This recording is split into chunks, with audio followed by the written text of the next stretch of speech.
Boa noite, pessoal. Hoje nós vamos falar sobre a assistência de enfermagem nas afecções do sistema endócrino e hormonal. O sistema endócrino, ele é constituído por diversas glândulas, né, que produzem alguns tipos de hormônio, e as principais glândulas são o hipotálamo, a hipófise ou glândula pituitária, a glândula tireoide, as glândulas paratireoide, glândulas suprarrenais ou adrenais, ilhotas de Langerhans, que é o pâncreas, né? A gente costuma mais utilizar o nome de pâncreas, e as gônadas, que são as glândulas sexuais. No nosso material, eu coloquei para vocês uma ilustração para vocês visualizarem onde cada glândula é localizada no corpo. Quais são as principais doenças aí do sistema hormonal? A primeira doença que nós vamos falar é a diabetes mellitus, né? Que é um problema, a diabetes mellitus, ela é um problema de saúde pública, não é? Porque cada ano que passa, aumenta mais os números. E a diabetes, ela é uma doença crônica, ela não tem cura. Porém, tem um tratamento muito eficaz, que se seguido da forma correta, né, o paciente ele vai viver com uma qualidade de vida bastante considerável, né? Nós temos aí dois tipos de diabetes, três tipos: diabetes tipo 1, tipo 2 e a diabetes gestacional. Só que a diabetes gestacional, ela só é desenvolvida na gestação, porque a placenta, ela inibe, né, aí os hormônios que produzem a insulina. Então, retirando a placenta, a mulher volta a ter o índice glicêmico normal. A diabetes tipo 1 é uma diabetes muito fácil de controlar. E a tipo 2 já é aquela diabetes mesmo que ela necessita do uso da insulina diariamente. Quais são os principais sintomas da diabetes? A pessoa ela cansa muito fácil, ela aumenta o apetite, aumenta a urina, emagrece sem nenhum motivo, sede exacerbada e muito cansaço, tá? Como que é feito o diagnóstico da diabetes? É muito simples. Exame de glicemia com aquele aparelhozinho, né, que fura a ponta do dedo. Deu alteração naquele exame, vamos fazer aí o exame de TTG, né? Que é o exame aí da glicose em jejum, que é se tomado um líquidozinho bem doce, e faz aí ou o exame de sangue de jejum ou esse exame do líquido que é ingerido. Então, assim, o diabetes é uma doença muito fácil de se fazer o diagnóstico. Qual que é o tratamento? Bom, o tratamento ele é baseado aí em manter os valores de açúcar no sangue, não é isso?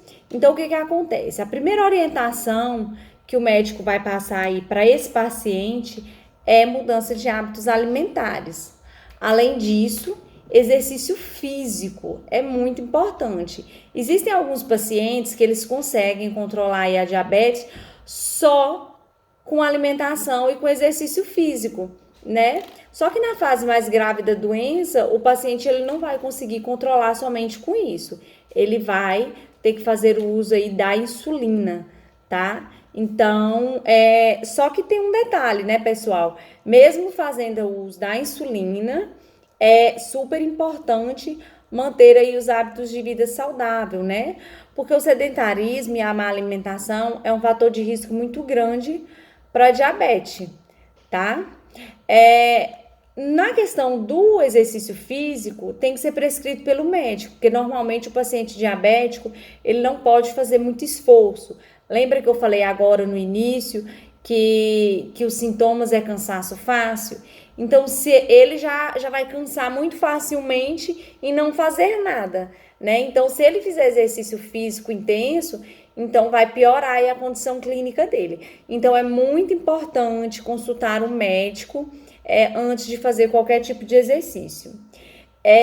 No caso do cuidado de enfermagem aí, o técnico, ele vai estar atuante com esse paciente aí na clínica médica, né?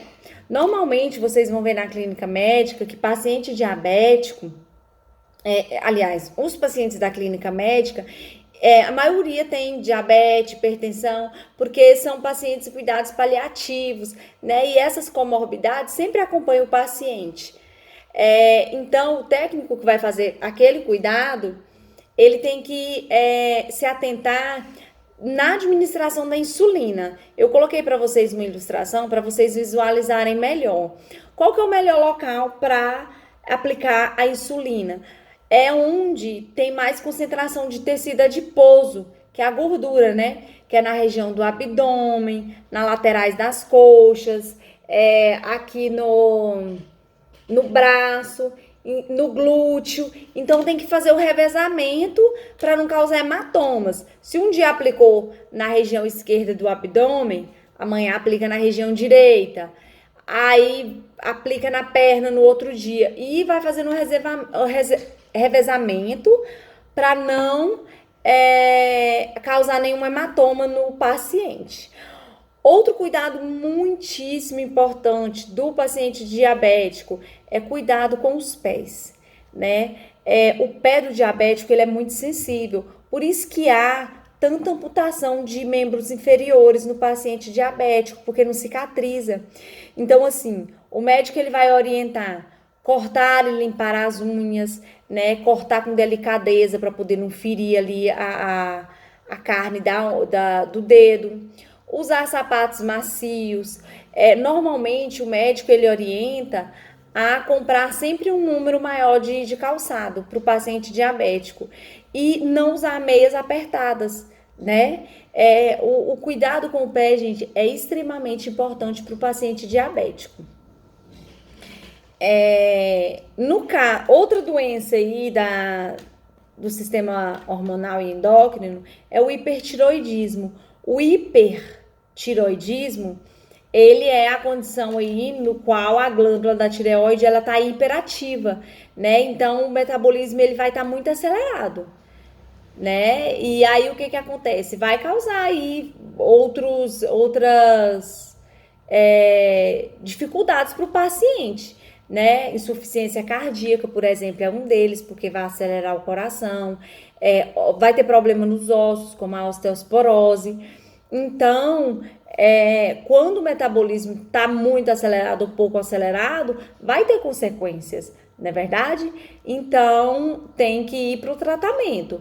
Qual que é o principal sintoma aí do hipertiroidismo? Muito calor, aumento da transpiração, muito suor, fraqueza muscular, mãos trêmulas, os batimentos cardíacos acelerados, perda de peso sem explicação, problema nos olhos, essa parte do olho ela vai ficar com inchaço, e irregularidade menstrual, infertilidade. Então, assim, além disso, ainda existe uma série de sintomas aí para o paciente com hipertiroidismo. Quais são as causas? Uma das principais causas é a doença de Graves. Essa doença de Graves, ela é própria da tireoide, que vai estimular aí a produção de excesso de hormônio, tá? Então, essa é a principal causa. Como que se faz para fazer o diagnóstico? Logicamente, baseado aí na história clínica do paciente, o médico vai fazer um exame clínico. Só que, além disso, o médico vai pedir exames sanguíneos aí para poder fechar esse diagnóstico com 100% de precisão.